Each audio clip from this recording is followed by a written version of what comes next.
네, 우리 일가에너지 합시다. 네, 여러분들 물리에서 일이라는 건 물체에 뭐가 작용하고 힘이 작용하고 물체가 힘의 방향으로 뭐 했을 때, 네, 이동했을 때 말 그대로 힘의 방향으로 이동했을 때 일을 했다라고 이야기해요. 그러니까 일은 당연히 우리가 힘에다가 뭐를 곱해줘야 되냐? 이동거리를 곱해줘야 돼요. 물리는 보면 볼수록 여러분이 어려워하는 게 그거잖아요. 물리는 뭐냐? 이런 것들을 다 약어로 표현한다. 일은 W라고 쓰고요. 힘은 폴스에서 앞자만 따서 F라고 써요. 그리고 이동거리는 우리가 위치의 변화량에서도 배웠다시피 S라고 표현합니다. 그러면 당연히 단위는 일의 단위가 뉴턴이고 거리 단위가 미터니까 뉴턴미터로 쓰면 되느냐라고 생각할 수 있는데 일의 단위는 이를 주장한 과학자의 이름을 따서 줄에 그 과학자의 첫 글자를 따서 줄이라고 씁니다. J라고 쓰고 줄이라고 읽어요. 근데 여러분 이제 물투에서 일과 에너지도 똑같이 배우게 되는데요. 물투에서는 우리가 이쪽으로 힘이 작용하고 왼쪽으로 힘이 작용하고 이만큼 이동했다라 그러면 우리가 비스듬할 때는 여기가 비스듬할 때는 얘를 두 개로 나눠요. 힘의 방향의 힘과 힘의 방향 수직의 힘으로. 근데 수직인 방향으로 이동하지 않잖아요. 그래서 얘는 영향을 못 주고 누구만 영향 줘? 수직인 방향만 거리만큼 영향을 줘요. 그래서 요거 1 같은 경우에는 fx 곱하기 s입니다. 그럼 이 x방향의 힘을 어떻게 구하느냐? 그럴 때 사용하는 게 수학적 스킬. 여기다 뭐를 곱해주면 돼? 코사인 테타를 곱해주시면 돼요. 그래서 네, 어차피 여러분들이 물투에서 배우게 될 겁니다. 네, 우리는 요거를 기억하시면 돼요. 여러분들한테는 비스듬하게 일을 주지 않거든요. 어느 정도만 알고 있었냐? 요 정도만. 일이 0이 되는 경우가 있는데 언제 경우냐면 힘이 0일 때 당연히 일이 0이겠죠. 힘 곱하기 거리니까. 얘가 0이면 0일 거 아니야. 그리고 이동거리가 0일 때 그러면 힘 곱하기 거리에서 거리가 0이니까 당연히 0이죠. 근데 하나 더 있다 보자. 힘의 방향과 이동 방향이 모인 경우 수직인 경우도 당연히 뭐냐? 얘는 일이 0이 됩니다. 그래서 우리는 얘가 운동 방향 일로 가고 중력이 이렇게 작용할 때 힘의 방향과 수직하기 때문에 얘도 1이 0이 된다. 왜 그러냐? 얘 코사인 90도가 0이라서 그래요. 네, 수학을 배우시면 배우게 될 겁니다. 네. 그래서 1에서 나오는 게 힘과 거리 그래프예요. 힘과 거리 그래프가 여러분 나오게 되는데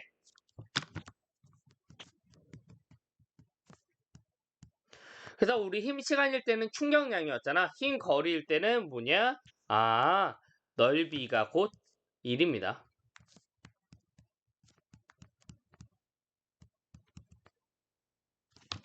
네, 한글로 쓸게요. 네. 왜냐면 1이라는 건 여러 모 곱하기 뭐니까 1이라는 건 힘 곱하기 거리니까 이런 형태로 되죠. 근데 우리가 힘거리가 당연히 이렇게 직선으로 나올 때도 있지만 이런 형태로 곡선으로 나올 때도 있어요.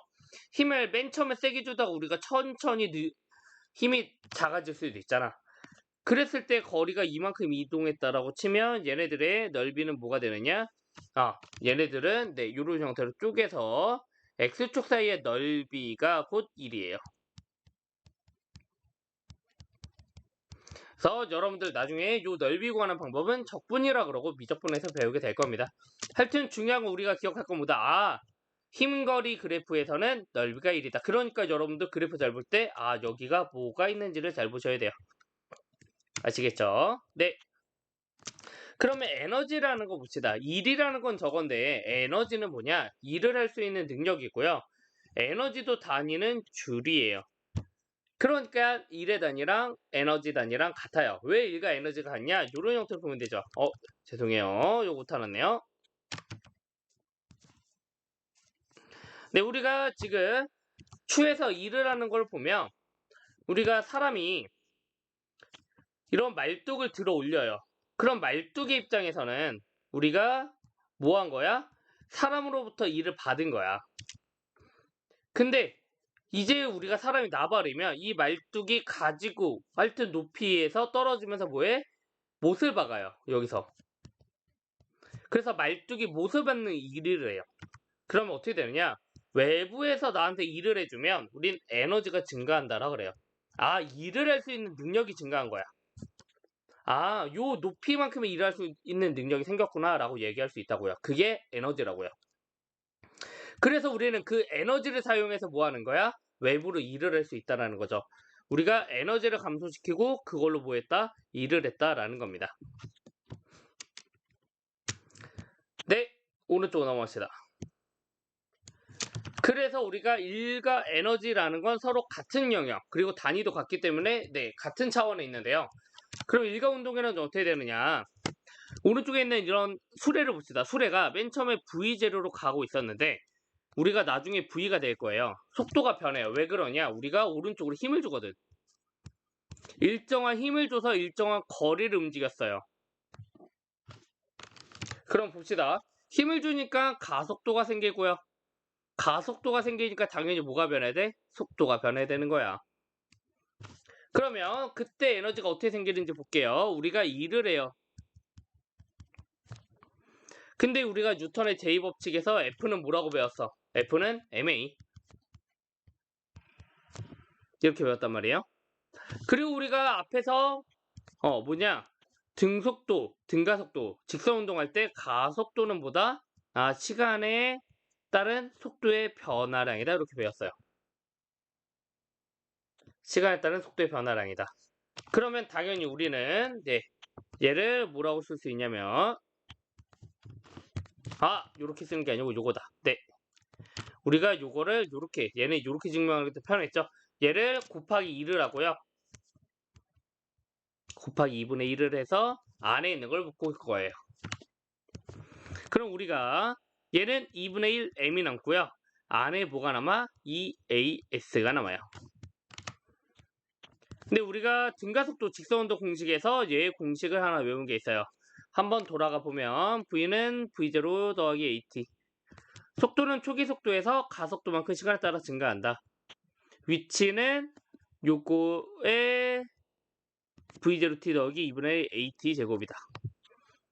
그리고 얘네 둘에서 t를 소거하면 뭐가 나와? 2as는 v제곱 마이너스 v0 제곱이다. 가속도 곱하기 거리의 2배는 나중 속도 제곱에서 처음 속도 제곱을 뺀 거랑 같다. 이렇게 물리는 약어를 해석하는 능력도 필요합니다. 그래서 왼쪽으로 가면 2a분의 1의 m에 2as는 뭐가 나와? v제곱 마이너스 v0 제곱이 나와요. 그래서 정리하면 얘는 2분의 1 m v0 제곱 마이너스 v0 이거 전개하면 이렇게 나오는데 여기서 나오는 얘네들을 뭐라고 이야기하느냐? 운동 에너지라 그래요. 속도에 대한 에너지라는 거야. 속도에 대한 에너지. 그러니까 운동하는 물체가 가지고 있는 에너지, 운동 에너지 2분의 1 질량 속도의 제곱이라 그래요. 그러니까 운동 에너지는 우리가 보통 에너지에다가 이런 형태로 카이네틱, 운동하고 있다는 K를 쓰는데 얘가 저렇게 쓰면 운동 에너지예요. 그리고 얘는 약으로 표현하면 2분의 1 곱하기 질량 곱하기 속도의 제곱. 그래서 2분의 1 mv 제곱이 공식입니다. 하나에. 외워주셔야 돼요. 그러니까.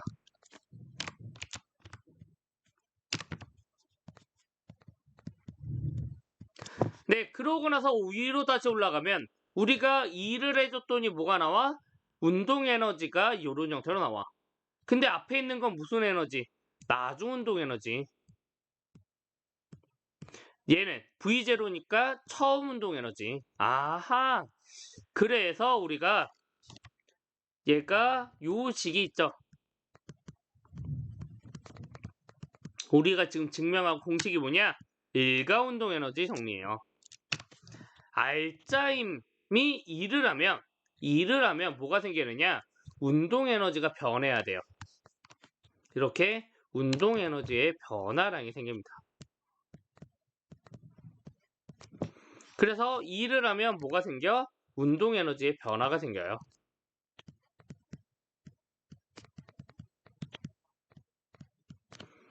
그래서 우리가 얘를 어떻게 표현하기도 하느냐? 이렇게 쓰기도 해요. 운동 에너지가 어떻게 쓴다? EK라고 쓴다. 변화량이란 뜻 삼각형. 그러니까 얘는 결국에는 그 말은 말이야. 나중운동 에너지에서 처음 운동 에너지 빼줘라. 근데 운동 에너지 공식이 어떻게 돼? 2분의 1 m v제곱 나중 속도 제곱에서 2분의 1 m의 처음 속도의 제곱을 빼줘라 라고 생각하시면 돼요. 네, 이렇게 외우셔도 되고 여러분 마음대로. 하지만 외워야 되는 공식 중에 하나다 라는 겁니다.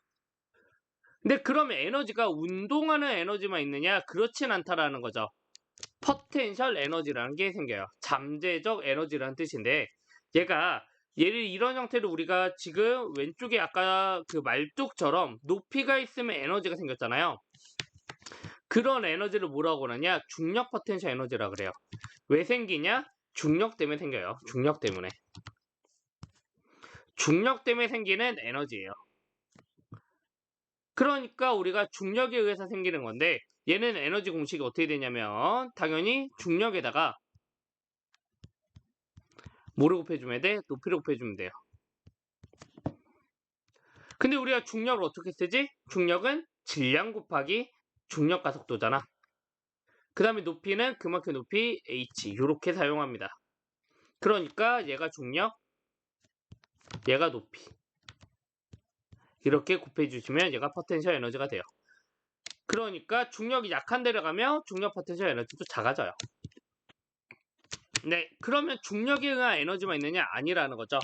탄성력에 의한 포텐셜 에너지도 있어요. 탄성력에 의해 포텐셜 에너지는 어떻게 되느냐? 이런 형태로 탄성력이라는 건 이렇게 용술철 상수가 K, 탄성계수라고 하는데 탄성계수 또는 용수철 상수라 그래요. 그랬을 때 우리가 이런 형태로 X만큼 당겼다고 칩시다. 용수철을. 그러면 우리가 생각외로 얘가 돌아가려는 힘을 받아요. 그런 힘을 탄성력이라 그래요. 탄성력은 뭐냐? 우리가 변형했을 때 원래대로 돌아가려는 힘이야. 예를 들어서 그럼 우리가 용수철을 지금 이렇게 되어 있는 걸 요만큼 압축시켰다고 칩시다. 우리가. 그럼 탄성력은 어디로 받을까? 오른쪽으로 왔습니다.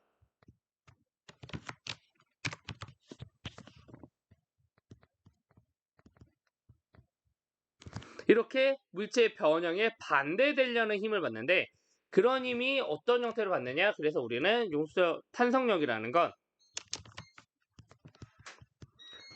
탄성력이라는 건 우리가 변형된 길이에도 비례하고요. 거기에 비례하는 용술차 상수가 존재해요. 그게 K입니다. 얘가 탄성 계수고 얘는 상수예요. 그러니까 우리는 이것만 기억하면 탄성력은 뭐에 비례한다? 변형된 길이에 비례한다만 생각하시면 돼요. 그래서 우리가 탄성력의 힘을 보면 이렇게 거리에 따라 늘어난 길이에 따라 힘이 이렇게 점점 증가하는 거야. 근데 우리가 앞에서 배웠다. 그러면 탄성력에 대한 개념은 이해하시고 이해 안 되면 다시 한번 보시고 탄성력에 의해서 일을 합니다. 왜? 힘과 거리가 나왔어. 우리 뭐 하고 싶어? 왼쪽처럼 넓이 구하고 싶잖아. 왜? 넓이를 구하면 뭐가 되니까? 탄성력이 한 일이 되니까. 탄성력이 일을 했네? 그럼 당연히 뭐가 생겨야 돼? 일을 하면 에너지가 생겨야 되지? 그래서 그 탄성력이 일한 내용이 뭐야? 이만큼이 에너지가 되는 거예요. 얘를 탄성 에너지라고 그래요. 탄성력에 의한 포텐셜 에너지라고 그래요. 그래서 그거 계산은 어떻게 하느냐? 탄성력은 kx다. 오케이, 좋아. 그럼 높이가 kx, 밑변이 x. 그러니까 곱해서 2분의 1. 그래서 우리는 탄성력의 포텐셜 에너지를 2분의 1 kx 제곱이라 그래요. 나는 증명 과정 모르겠다. 그럼 외워야지. 2분의 1 곱하기 탄성 계수, 용수철 상수. 상수라는 게 어떤 숫자라는 거야. K라는 거 어떤 숫자, 어떤 상성 계수라는 거예요. 고무줄 얼마나 단단해, 물렁해. 요런 이야기예요. 물체의 특징이고 변형된 길이의 제곱이에요.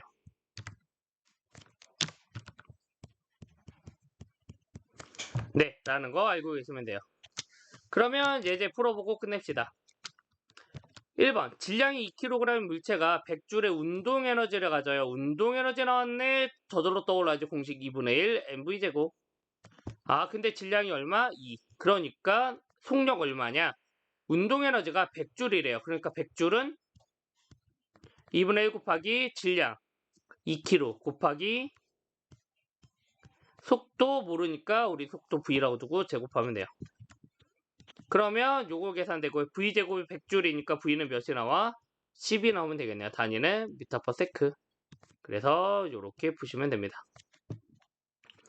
두 번째, 네, 용술철 상수가 100N per M래요. 얘가 탄성계수예요. 탄성계수 용술철 상수 K야. 수평 방향으로 0.5m 잡아당긴데 얘가 변형된 길이 X예요.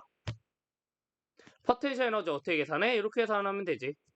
탄성 포텐셜 에너지 공식 외워야 된다. 네, 포텐셜 에너지 2분의 1 kx 제곱. 그러니까 우리는 2분의 1 곱하기 탄성계수 곱하기 변형된 길이 0.5의 제곱이 되시면 돼요. 그래서 계산하면 얘는 얼마냐? 보자. 0.25고요. 곱하면 25고에 나누니까 12.5줄이네요. 네, 이렇게 계산하시면 됩니다. 다음에 봅시다.